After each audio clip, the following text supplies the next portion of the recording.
नमस्कार साथियों, मैं सीमा यादव। उम्मीद करती हूँ आप सभी अच्छे होंगे। शुरू करते हैं अगला भाग उतरती हुई धूप का। अकेले घूमिए तो ढलती हुई जाड़े की दोपहर में किसी हॉस्टल में होती रिकॉर्डिंग की स्वर लहरी जैसे अंदर सैकड़ों आलपने चुभोती है। चांदनी रात रानी की खुशबू के सहारे सहारे पूरे शरीर में एक ठंडी की लहर जैसी भर देती है। वहीं कहीं कोई एक गाना चल रहा था, ये रात भीगी भीगी। हवा में फड़फड़ाता हुआ म्यूजिक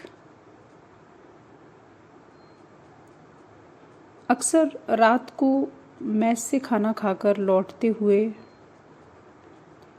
ये वादा करो चांद के सामने शहर के उस हिस्से के आसमान पर झूलता होता प्यार करने की तबीयत भी हो जाती।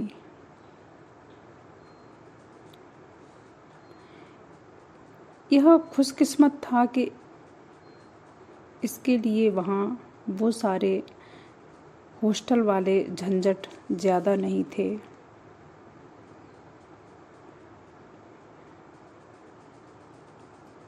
शहर भीतर ही भीतर से खोखला सा दिखाई अब दे रहा था।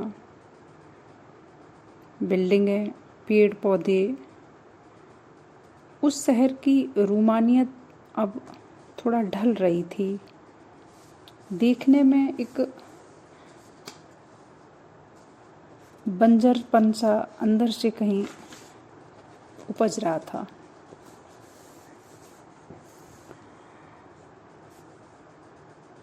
वो खुशबूदार रातों की याद अंदर ही अंदर कचोट रही थी, जब शहर में हम एक रिक्शे में बैठ के शाम को इन पुरानी सड़कों का जायजा लिया करते थे।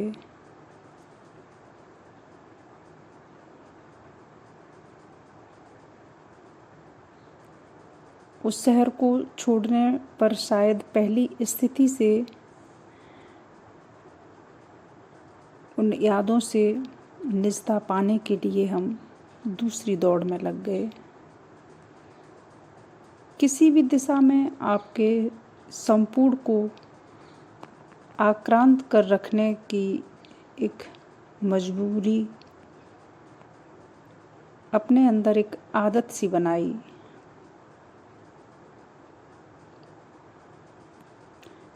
जिनसे उसे विशेष प्यार था, जो उस जैसे बने, उन्हें तो ऐसा झकझोरता है कि ताजिंदगी याद रखे।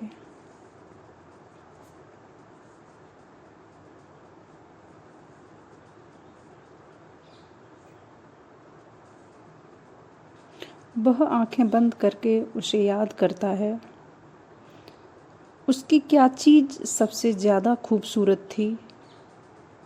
उसकी आंखें, बाहें, गाल, होंठ, क्या? जिसे लेकर उस वक्त उसमें एक मदहोशी सी छा जाती थी। कितना खुला खुला सा आसमान था,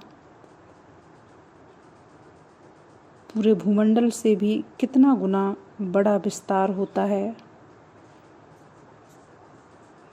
एक प्यार के सहारे शरीर का।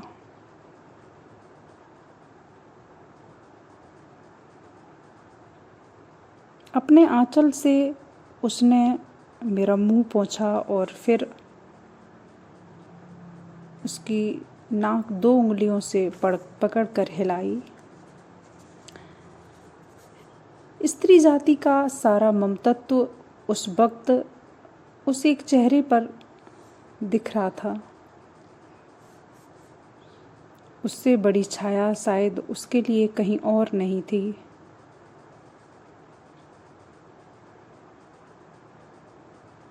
उस तरह उसके साये के नीचे पड़े रहकर ये सारे दुख झेल सकता था, ऐसा लगा। उसका रूप प्रियतमा से भी बड़ा था। वही रूप जो एक माँ का हो सकता है, वह भी उस वक्त जब वह सिर्फ एक माँ होती है। फिल्म खत्म करके जब वे बाहर निकले तो हल्की बूंदाबांदी हो रही थी, बादल छाए हुए थे।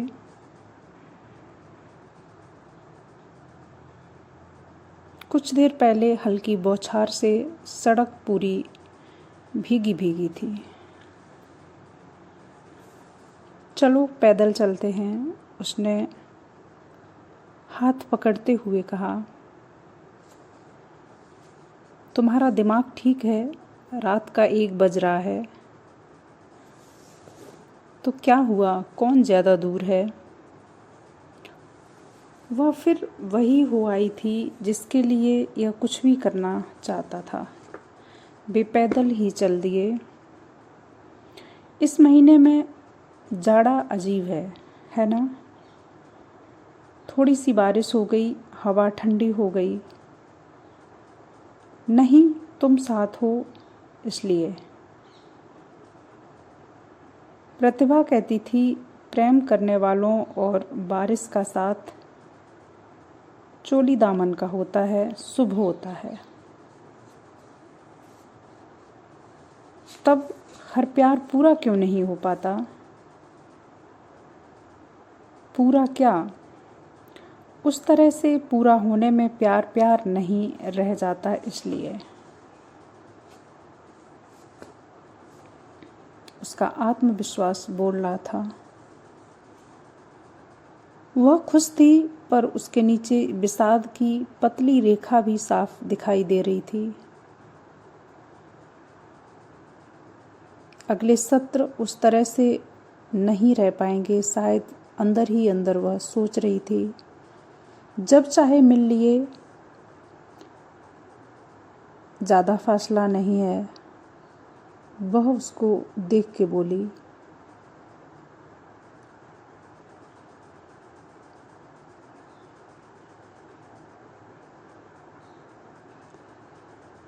उसकी अपनी सीमाएं उसके खुले हाथों को बंद कर देती। जो कुछ उड़ेलती वह उतना नहीं होता था जितना वह चाहती थी। बहुत कम होता था। अक्सर वह खुद नहीं समझ पाती थी कि वह क्या क्या देना चाहती थी, क्या करना चाहती है उसके लिए।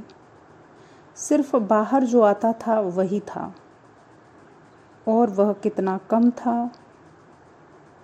उन परेशानियों के संदर्भ में और भी जो इसे अनजाने ही उसको लेकर चिंताएं घेर बैठी थीं। साल लेके आनी थी, उसने कहा। हाँ, कुछ और काम भी आ जाती। अच्छा, अगर कुछ काम भी आ जाती तो तुम्हारा क्या बिगड़ता?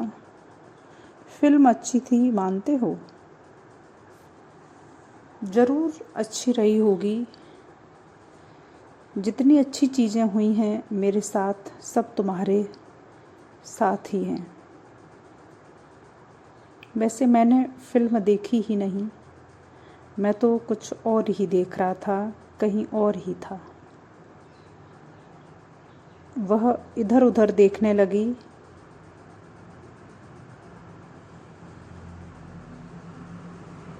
ये ऐसी प्यार भरी बातें भी अपनी आम आवाज़ में ही बोल देता था। गनीमत ये थी कि आसपास कोई नहीं था। वे एक सुनसान सड़क पर मुड़ आए थे। सिर्फ रिक्शे घंटी टनटनाते हुए निकल रहे थे। कुछ आगे चलकर रेलवे लाइंस का अंदाज़ा होने लगा। उसके बगल से जाकर उन्हें निरंजन की पुल पर आ निकलना था।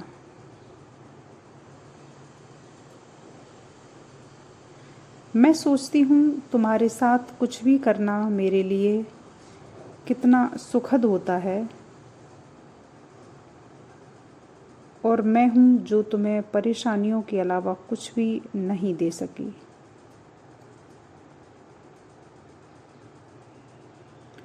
मैं चाहती हूँ तुम मेरे लिए ऐसे ही असाधारण कुछ बने रहो।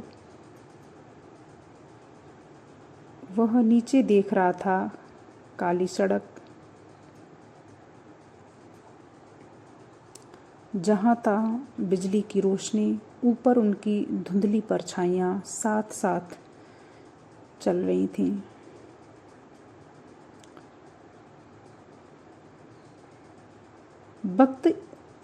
इस वक्त वो एक दूसरे का हाथ थामे हुए थे, जैसे परछाई में दिख रहा था।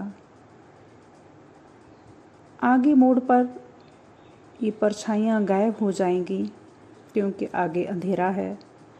वैसे ही जिंदगी के करवट लेने से हम लोग भी गायब हो जाएंगे।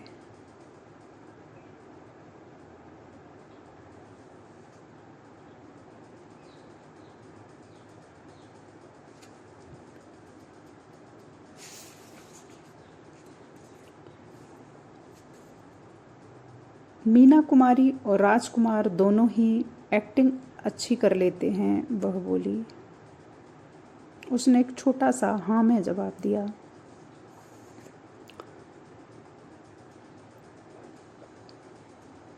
इस सड़क पर भी हमने अपनी मोहर लगा दी। जब चले तब उसने कहा, जब जब हम तुम फिर इस शहर में आएंगे, हर तीसरी सड़क पर हमारे चिन्ह होंगे। क्यों? साड़ी बदलकर जब वह कमरे में लौटी तो उसने सीधा पल्ला ले रखा था। सीधा पल्ला इसे बेहद पसंद था।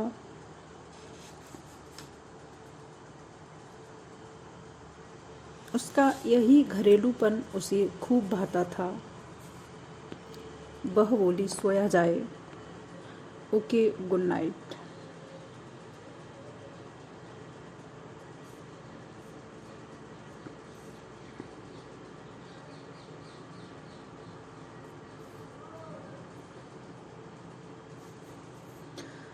वह चुपचाप पड़ी थी। सामने की बत्तियों में से एक का घेरा जो कमरे की खिड़की से आकर इधर पड़ा हुआ था, एकदम बाहर से निकला। सामने की किसी इमारत का रोड बुझाया गया था। उसने आंखें बंद कर लीं और करवट लेकर सोने की कोशिश करने लगा।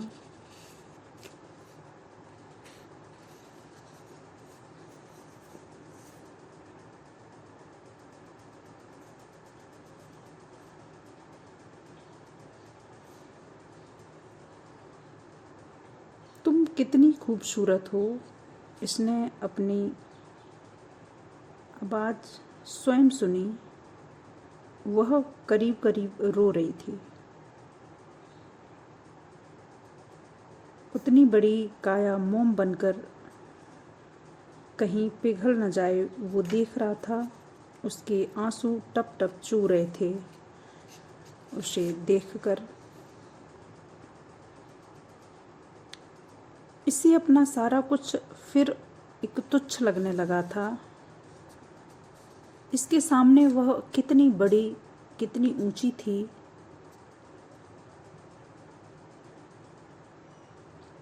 वह तो प्रेम की समुद्र थी, एक बहुत बड़ा व्यक्तित्व, देवलोक की कोई चीज। उसकी हर चीज कितनी पवित्र थी, और उसकी पवित्रता वह खुद तो महसूस करती ही होगी, इसे भी महसूस करा दी।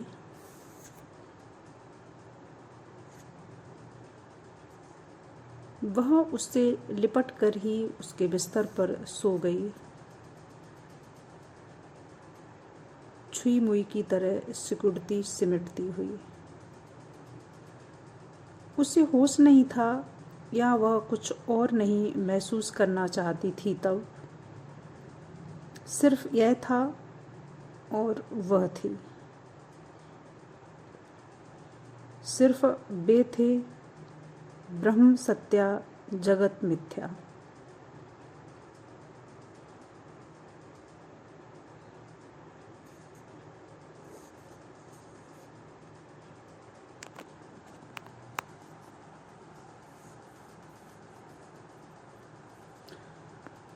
त्वदीयम वस्तु गोविंदम। वह जैसे नशे में अस्फुट के स्वरों में गुनगुना रही थी। यह कुछ नहीं समझ पा रहा था।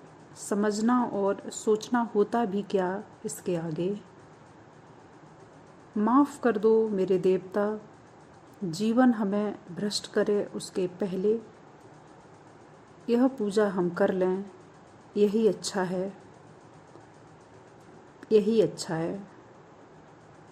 वह हल्की सिसकियों में उठ गिर रही थी।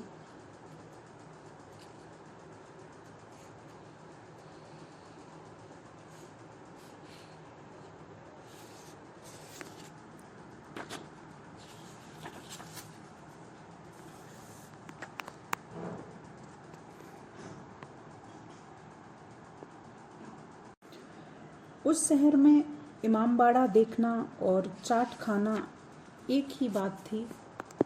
कुछ मनचले लड़के सड़क के छोर पर साइकिलों पर टिके चाट खाती लड़कियों को छानबीनी नज़रों से देख रहे थे कि उनमें से कौन कितनी जल्दी तैयार हो रही थी। यह नवाबों, प्रेमियों और रिक्शों का शहर था, जहाँ पहुँचते हुए बच्चे हजारों मंसूबे बांधते हैं। पुरानी बातों के टुकड़ों को अपने ऊपर से गुजारना इसे लगातार अच्छा लगता रहा।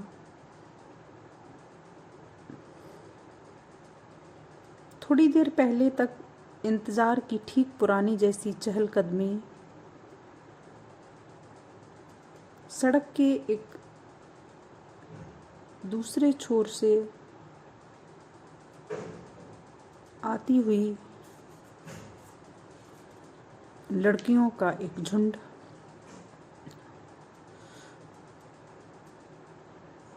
उससे इंतज़ार नहीं हो रहा था। मूंगफली भी खाने की कोशिश की, थक हार कर बरामदे में बैठ गया।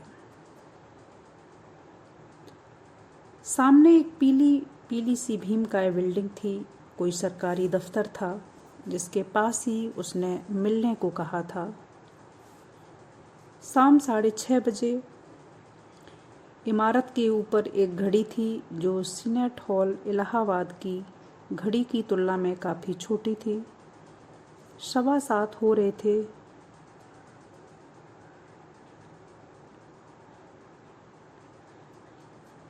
लेकिन वो अभी कहीं भी दिखाई नहीं दे रही थी।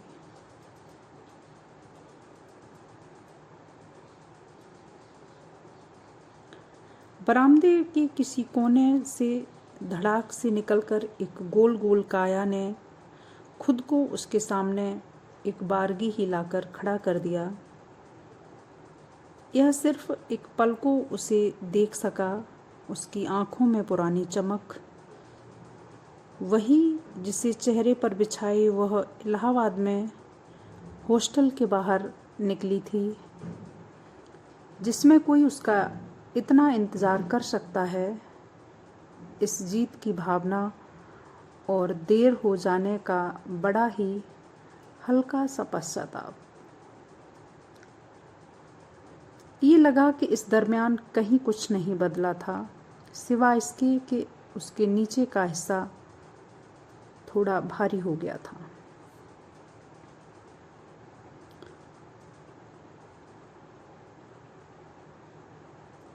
वह सास ससुर के सामने सर पर आंचल ओढ़ा करती थी जिसे उसने अभी भी ओढ़ रखा था।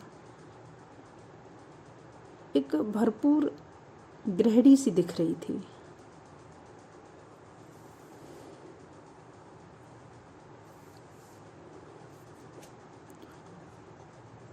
रिक्शे की तरफ वह बोला, चलो चलते हैं, कहीं भी थोड़ा सा घूम के आते हैं। अनमने होने का उथला उथला रंग उसके चेहरे पर उतर आया था। अनिल यहाँ सोया हुआ है, यहीं कहीं जग न जाए तो उसे भी साथ ले लो। नहीं, चलो, जल्दी आ जाएंगे। कहने को तो उसने ही स्वाभाविक ढंग से यह भी कह दिया कि अनिल को साथ ले लेते, पर कहीं न कहीं उसे अखर जरूर रहा था। ये खूंटे से बंधी थी और चाहे जितनी ढीली रस्सी से चली जाती कहीं भी, यह खूंटा उसे खींचे ही रहने वाला था।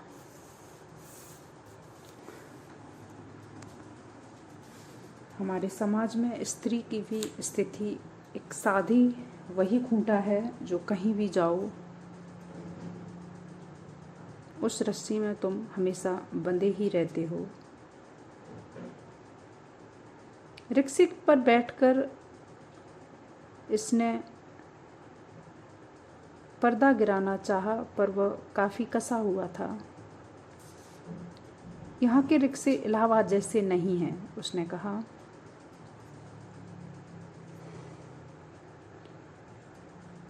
और कैसी हो? देख तो रहे हो। उसके कपड़े अपेक्षाकृत मैले दिखे। उन दिनों के मुकाबले वे थे भी मैले। शरीर कपड़ों से भी ज़्यादा मैला दिख रहा था, जैसे उसने कई दिनों से नहाया ही न हो, काली पड़ चुकी थी। वे लोग हैं, नहीं कल गए। तो फिर तुम क्या अकेली रहती हो? नहीं, अनिल साथ में है। डर नहीं लगता? घर के और हिस्सों में किराएदार हैं। यहाँ से घर काफ़ी दूर है, कोई 3 मील करीब होगा। कितने दिनों से यूँ अलग अलग रह रही हो? काफ़ी दिनों से। पहले ज़रूर थोड़ी परेशानी हुई थी, अब आदत हो गई है। होटल उसी सड़क पर था। होटल का ढांचा बाहर से उस शहर और पुरानी इमारतों की तरह ही था, अंदर से किसी बिगड़े रईस के मकान जैसा।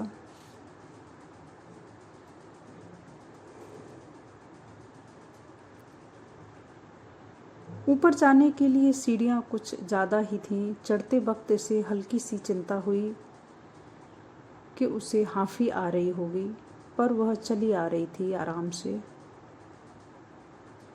कमरे में पहुंचकर इसने उसे पलंग के बगल में पड़ी आराम कुर्सी पर बिठाया, दरवाज़ा खुला ही छोड़ दिया। उसको और स्वयं को एक दिलासा देने के लिए एक तरह से उस एकांत से आक्रांत होने की ज़रूरत नहीं थी। सामने एक गोल मेज़ थी और उसके सामने दूसरी कुर्सी पड़ी थी जिस पर वो आकर बैठ गया।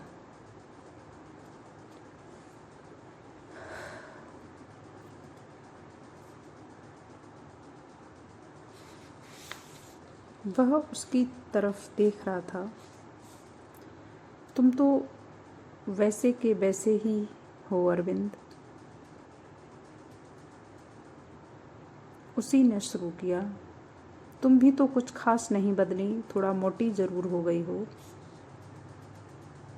निश्चिंतता के पीछे पीछे औपचारिकता आ गई थी अब।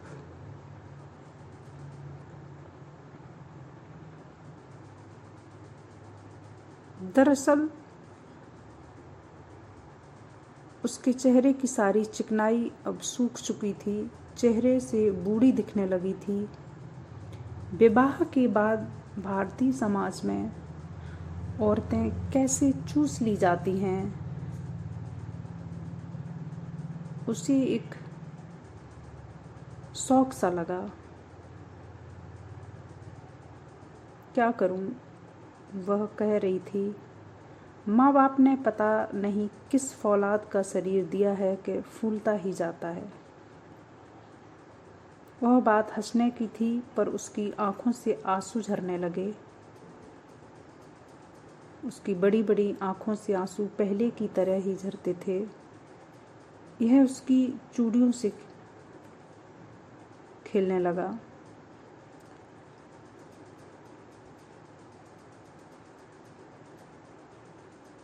यह तुम्हारे हाथ में दाग कैसे पड़ गए, उसने पूछा।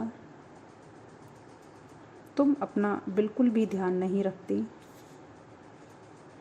क्या बताऊं, वह सिसक रही थी। इन लोगों ने क्या दुर्गति की है मेरी, क्या क्या कलंक लगाए। कलंक तो सीता जी पर भी लगाया गया था। तुम तो संस्कृत पढ़ती हो, जानते हो सीता जी वापस भी नहीं लौटी थी। ठीक था, लेकिन वह कहाँ जाए, कहाँ जा सकती है।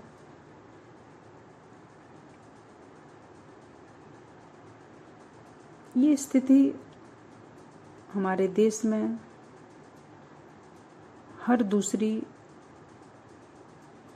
स्त्री के साथ होती है। उसके पति को उसके संबंध के बारे में पता था और इसको लेकर एक काली छाया उसके वैवाहिक जीवन पर शुरू से ही पड़ चुकी थी।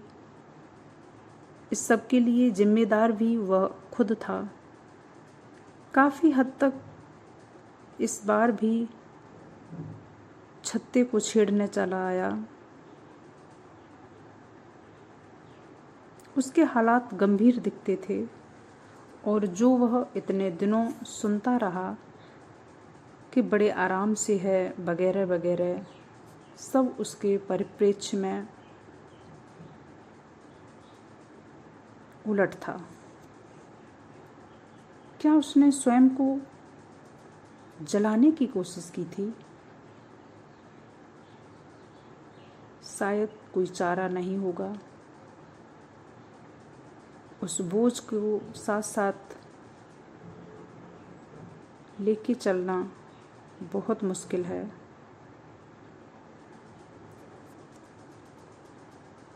अच्छा देखो, तुम्हें कुछ दिखाऊं, उसने माहौल को हल्का करते हुए कहा। वह उठकर अटैची तक चला आया। उसकी उपस्थिति से एकाएक जिस गहराई में डूबने लगा था, उससे उबरकर अपने सामान्य में सांस लेने के लिए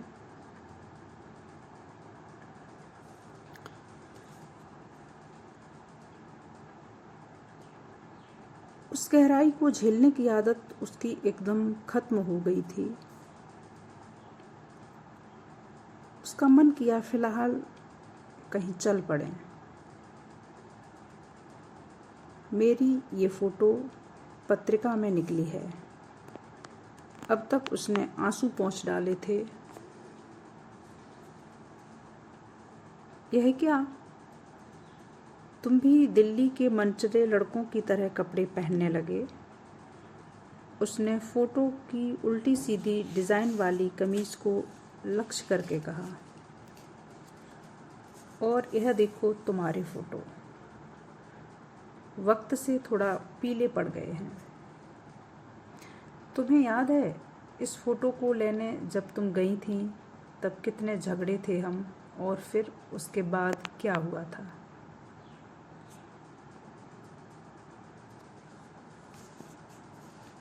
उस पर वह कोई प्रतिक्रिया देती न दिखी।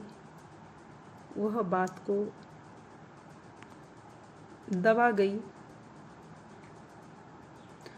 जरूर इसकी कोई आकस्मिक इच्छा हो आई होगी।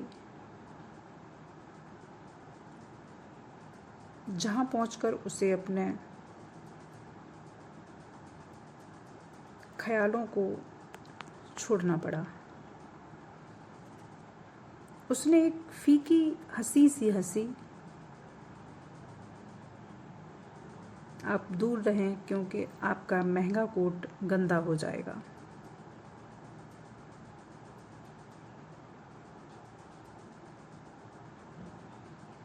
उसने हल्की सी 10 साल पहले की मनः स्थिति को सामने लाने की कोशिश की। हो सकता है कि उसे अब यह भी लग रहा हो कि अब वह एक बच्चे की माँ है और बातों को भी साफ साफ करने की अभ्यस्त भी हो गई थी।